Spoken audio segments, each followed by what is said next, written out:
Tako kot sem že omenila, krajevna skupnost je res leta že zaznavala probleme določenih društev po prostorih, ker niso imeli nekih lastnih prostorov za delovanje, tudi mi kot krajevna skupnost jim nismo mogli nuditi. In nekako smo iskali rešitve in smo potem z ekipo Lasa Posavje prišli na to rešitev, da se lahko prijavimo in smo nekako začeli zbirati partnerje.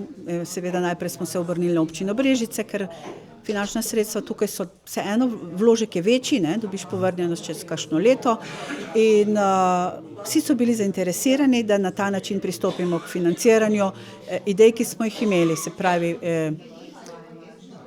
tukaj bomo opremili prostor v stavbi krajevne skupnosti, ki bo bolj prijazen mladini.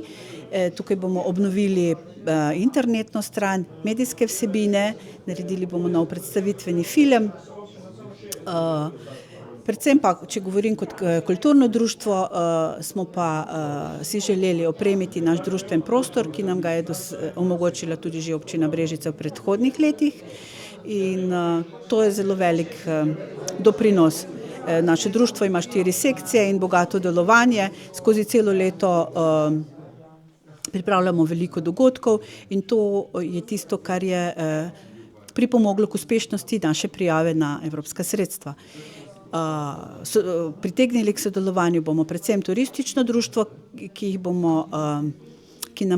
bo razvilo turistični produkt kraja. Že tako so med partnerji tudi Mesarija Krošelj, ki bo imela kulinarični spominek, in Kozjanski park, ki pri nas veliko že vlaga z delom in s sredstvi za obnovo našega naravnega parka Jovsi. V tem projektu smo nekako zaznali, da bomo vsi zelo lepo lahko sodelovali in pripravili bogate vsebine skozi celo leto.